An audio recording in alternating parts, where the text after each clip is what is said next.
Hello hi नमस्कार जय जगन्नाथ केमिति अछन समस्ते आशा करूचे बहुत भल थे। चलो आज आम गाँव पुरातन हनुमान मठ में पहली भोग सेवन करवा। आज पहली भोगर आयोजक होचने दीपक भाई। एठी रोसई हो प्रथम अजित भाई नहीं गोमाता को पहली भोग देते आम आग को बढ़ा। चलो मंदिर दर्शन मठटी बहु पुरातन काल अच्छी। ये दीपक भाई और नन्ना पहली भोग आयोजन व्यस्त अच्छा।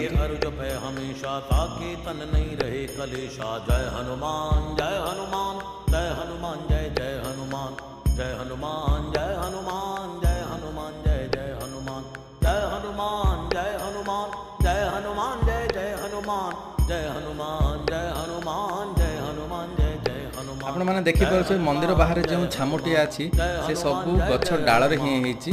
गछ सब माली माली से सब हेछि छात भଳି केते सुंदर हेछि। प्रतीति कपि भजे सदा।